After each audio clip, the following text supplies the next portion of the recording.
आज कक्षा नवम के भैया बहन लोकतांत्रिक राजनीति के पाठ 3 संविधान निर्माण की चर्चा करेंगे। संविधान निर्माण के संबंध में हमें आज जानकारी प्राप्त करनी है। जैसा कि आप लोग यह जानते हैं कि वर्तमान विश्व जो है लोकतांत्रिक शासन पर चलने वाला विश्व हो गया है। विश्व के अधिकांश देश लोकतांत्रिक व्यवस्था का पालन कर रहे हैं और यह लोकतांत्रिक शासन प्रणाली सबसे ज़्यादा लोकप्रिय है। तो अब लोकतांत्रिक शासन व्यवस्था के एक महत्वपूर्ण विशेषता जो होती है वह होता है उस देश में संविधान, लिखित संविधान। तो भारत भी एक लोकतांत्रिक देश है और भारत के संदर्भ में हम लोग अध्ययन करने जा रहे हैं। और इस संदर्भ में सबसे पहले हम लोग चर्चा कर रहे हैं कि संविधान क्या है। संविधान क्या है, इस बात की जानकारी अत्यंत आवश्यक है। इस संदर्भ में देखिए कि संविधान के बारे में बताया गया है कि संविधान एक आधारभूत कानूनी दस्तावेज है। अर्थात आधारभूत मतलब उसको कहीं भी कम नहीं आंका जा सकता है, वह काफी महत्वपूर्ण हिस्सा है। इस संविधान के अनुसार देश की शासन प्रणाली संचालित होती है। देश की व्यवस्थाएं किस रूप में चलेंगी, शासकों के क्या अधिकार होंगे, नागरिकों के क्या कर्तव्य होंगे, किस प्रकार की स्थिति देश में लागू होगी, ये सभी कुछ संविधान पर ही निर्भर करता है। जिस देश का संविधान जो बातें स्पष्ट रूप से बता रहा है उसी के अनुसार व्यवस्थाएं संचालित होती हैं। तो संविधान के अनुसार किसी भी देश की शासन प्रणाली संचालित होती है। संविधान वह आधारभूत नियमों का संग्रह है जो सरकार के प्रमुख अंगों का गठन भी करता है। सरकार के कितने अंग होंगे, अब जैसे हम लोग चर्चा करते हैं कि सरकार के 3 अंग प्रमुख रूप से जाने जाते हैं, विधायिका, कार्यपालिका, न्यायपालिका। तो इन अंगों का गठन कौन करेगा? यह गठन करने का काम संविधान का है। ये अंग किस प्रकार के कार्य करेंगे, उनके कार्य क्षेत्र क्या होंगे, इसकी भी यह व्यवस्था संविधान के अंतर्गत ही है। संविधान इन अंगों के कार्य क्षेत्र का निर्धारण करते हैं एवं साथ ही साथ नागरिकों के साथ उनके संबंध को भी निश्चित करने का काम करते हैं। अर्थात संविधान एक आधारभूत कानूनी दस्तावेज है जिसके अनुसार देश की शासन प्रणाली संचालित होती है। संविधान वह आधारभूत नियमों का संग्रह है जो सरकार के प्रमुख अंगों का गठन करता है, उसके कार्य क्षेत्र को निर्धारित करता है एवं नागरिकों के संबंध को भी सुनिश्चित करने का काम करता है। आगे हम लोग चर्चा करने जा रहे हैं कि संविधान की हमें क्या आवश्यकता है, क्यों चाहिए संविधान। अगर भारत के संदर्भ में हम लोग देखें तो यह जानकारी है आप सबों को कि भारत लंबी अवधि तक औपनिवेशिक शासन का सामना किया है।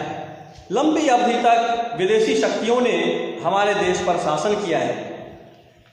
ब्रिटिश शासन में भारत की जो स्थिति थी उससे आप अवगत हैं, पूर्व की कक्षाओं में भी इस पर चर्चा हुई है। तो ब्रिटिश शासन का समापन 1947 ईस्वी में जो हुआ, उस शासन की समाप्ति के बाद यह एक कल्पना हुई कि भारत का शासन किस प्रकार का हो, शासन की प्रक्रिया क्या हो। तो लोकतांत्रिक शासन के रूप में अधिकांश लोगों का यह मत था कि इसी व्यवस्था को चुना जाए। और जैसे कि अभी तुरंत भी हम चर्चा किए हैं कि लोकतांत्रिक व्यवस्था में संविधान अनिवार्य है, तो भारत में भी संविधान के निर्माण की कल्पना की गई। भारत का संविधान भारतीय लोगों के द्वारा निर्मित हो, किसी विदेशी के द्वारा तैयार किया गया नहीं हो, किसी अन्य देश के संविधान को हम पूर्णतया कॉपी कर लें वह भी ठीक नहीं है। क्योंकि यह तो तय है कि बगैर संविधान के लोकतांत्रिक शासन व्यवस्था को चलाना संभव नहीं है। लोकतंत्र की एक महत्वपूर्ण विशेषता के रूप में हम जानते हैं कि उस व्यवस्था में संविधान लिखित होना अनिवार्य है। संविधान ही शासकों के ऊपर नियंत्रण स्थापित करता है, शासकों को स्वेच्छाचारी बनने से रोकता है, नागरिकों के अधिकारों की रक्षा करने का काम करता है। अतः संविधान की अत्यंत आवश्यकता महसूस हुई भारतवासियों को। तो इस प्रकार की आवश्यकता की पूर्ति के लिए संविधान सभा का गठन किया गया 1946 ईस्वी में। उस पर काफी लंबे चिंतन मंथन के बाद उस सभा के सभापति के रूप में डॉक्टर राजेंद्र प्रसाद को स्थान दिया गया। संविधान के प्रारूप समिति के अध्यक्ष के रूप में डॉक्टर भीमराव अंबेडकर जी को स्थान दिया गया। और इस संविधान निर्मात्री सभा ने 2 वर्ष 11 माह और 18 दिन के कठिन परिश्रम के बाद हमारे भारत का संविधान तैयार करने का काम किया। हमारे भारत का संविधान 26 नवंबर 1949 ईस्वी को बन करके तैयार हुआ। 26 नवंबर 1949 ईस्वी को बनकर तैयार हुआ।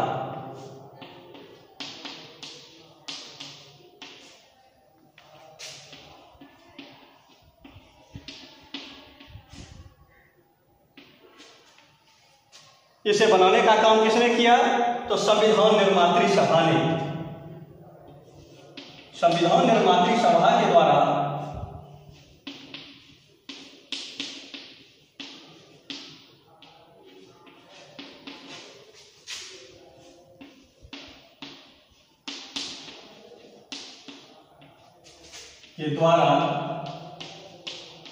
भारतीय संविधान का निर्माण हुआ।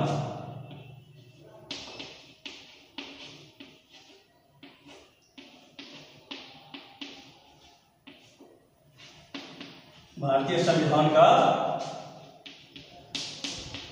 निर्माण हुआ।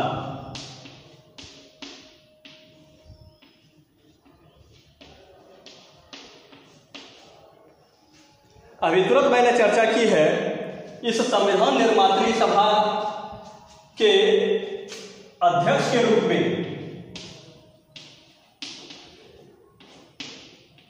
डॉक्टर राजेंद्र प्रसाद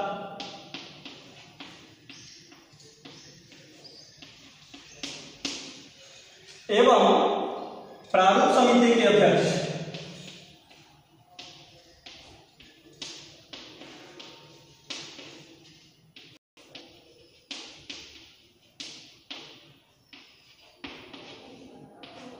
डॉक्टर भीमराव अंबेडकर को बनाया गया।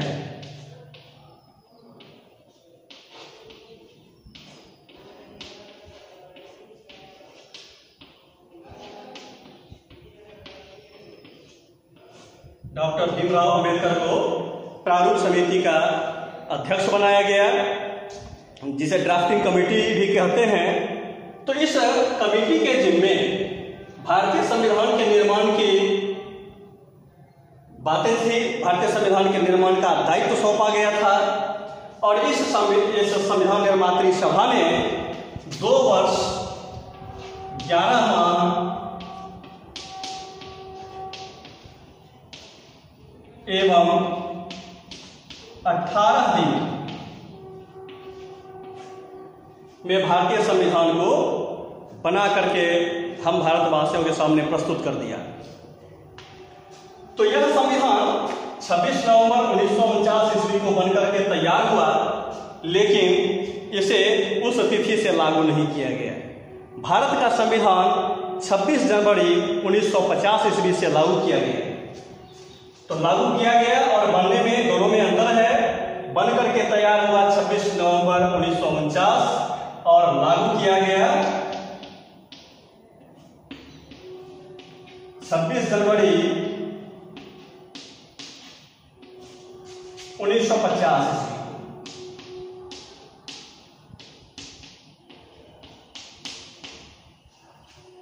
तो इस प्रकार से संविधान निर्मात्री सभा ने हमारे देश के एक महान संविधान को, विशाल संविधान को, जो कि विश्व का सबसे विशाल संविधान कहलाता है, इसे तैयार करने का काम किया।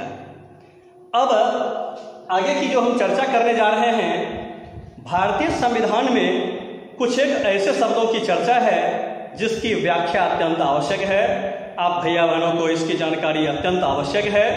तो अब भारतीय संविधान में दिए गए कुछ मूल शब्दों की चर्चा हम लोग करने जा रहे हैं, उसे आप लोग ध्यानपूर्वक सुनेंगे।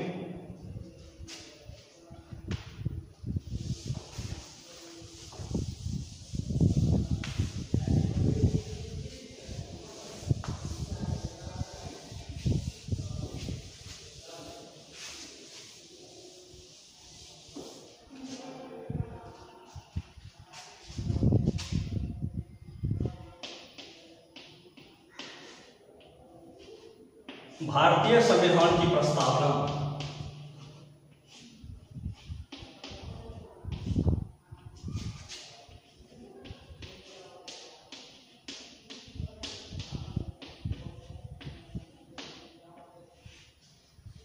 भारतीय संविधान की प्रस्तावना में कुछ एक ऐसे मूलभूत शब्दों की चर्चा की गई है जिसका अर्थ, जिसकी व्याख्या करना अत्यंत आवश्यक है। इसकी व्याख्या के बगैर इस पाठ के अंदरूनी हिस्सों तक पहुंचना संभव नहीं है और वह आपको समझने में परेशानी भी उत्पन्न करेगा। तो इसके व्याख्या के अंतर्गत सबसे पहले जो शब्द की चर्चा है वह है हम भारत के लोग।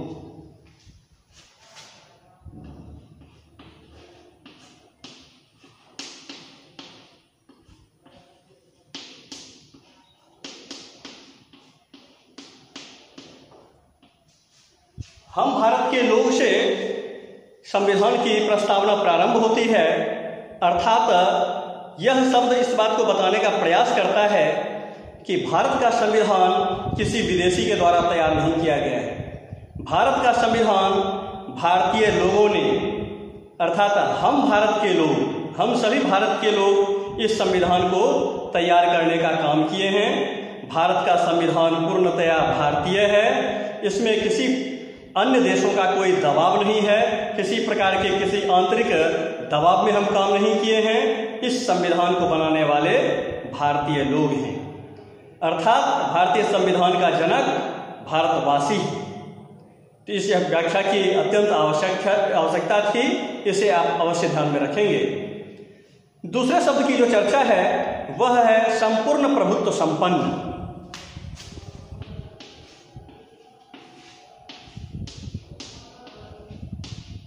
संपूर्ण प्रभुत्व संपन्न।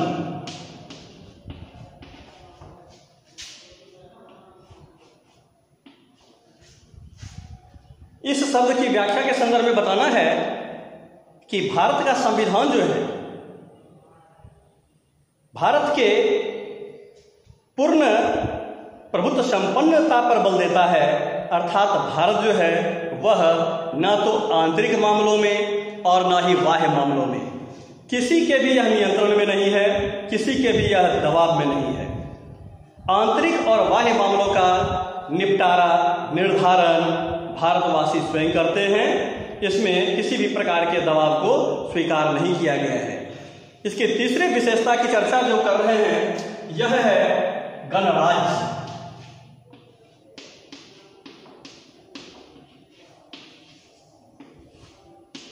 भारतीय संविधान की प्रस्तावना में गणराज्य शब्द का भी प्रयोग हुआ है। गणराज्य शब्द का अर्थ भारत का जो सर्वोच्च कार्यपालिका का प्रमुख होगा वह वंशगत आधार पर नहीं होगा। इसके लिए जनता के द्वारा निर्वाचित प्रतिनिधि ही, निर्वाचित व्यक्ति ही इस पद को सुशोभित करेंगे। अनेक देश में ऐसा भी होता है कि सर्वोच्च पद वंश आधार पर चुने जाते हैं। तो इस प्रकार की व्यवस्था को गणराज्य नहीं कहा जा सकता है। इस प्रकार की व्यवस्था राजशाही में हो सकती है, तानाशाही में हो सकती है और प्रकार की व्यवस्थाओं में हो सकती है, लेकिन गणराज्य एक ऐसी व्यवस्था है जिसमें कि जनता के द्वारा चुने गए प्रतिनिधि ही कार्यपालिका के सर्वोच्च पद पर आसीन होंगे। चौथा शब्द है जो प्रस्तावना में चर्चित है, यह शब्द है समता।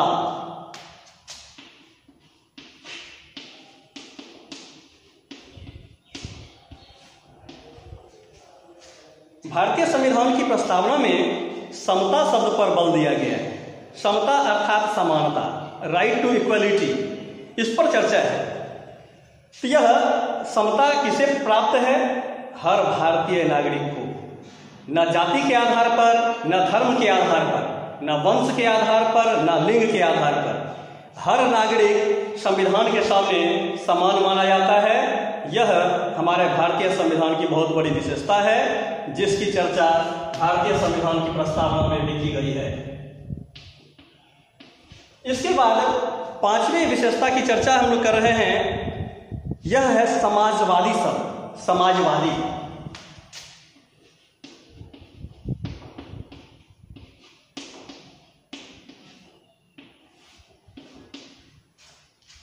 प्रस्तावना में समाजवादी शब्द का जो प्रयोग किया गया है, इसके संदर्भ में यह चर्चा है, इस प्रकार की बातें बताई गई है कि समाज में संपदा जो तैयार होता है वह किसी व्यक्ति विशेष के कारण नहीं होता है, और उस पर उसका बंटवारा जो है वह समाज में इस रूप में होना चाहिए कि हर वर्ग का हित साधन हो सके। किसी व्यक्ति विशेष का उस पूंजी पर, उस संपदा पर नियंत्रण नहीं हो। समाज के हित को ध्यान में रखते हुए सरकार ऐसी व्यवस्था बनाए कि उस संपत्ति का वितरण हर व्यक्ति के हित के लिए किया जा सके। इसके आगे चर्चा है छठे बिंदु की, वह चर्चा है लोकतंत्रात्मक।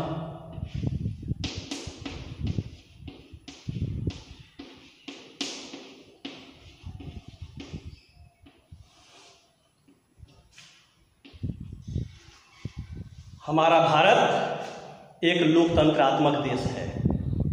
संविधान की प्रस्तावना के मूल अंश में इस बात की चर्चा है कि भारत का संविधान एक लोकतंत्रात्मक व्यवस्था को मानने वाला है। भारत एक लोकतांत्रिक देश है और इसके स्वरूप में परिवर्तन करना संभव नहीं है। तो आज की कक्षा में हम लोगों ने भारतीय संविधान के संदर्भ में अध्ययन किया है। संविधान क्या है, संविधान की जरूरत हमें क्यों है, और भारतीय संविधान की प्रस्तावना में सन्निहित कुछ मूल शब्दों की हम लोगों ने चर्चा की है। आगे के कक्षा में इससे आगे की बातों की हम लोग चर्चा करेंगे। आज तक के लिए इतना ही। इसे आप लोग सही ढंग से लिखें, पढ़ें और याद करें।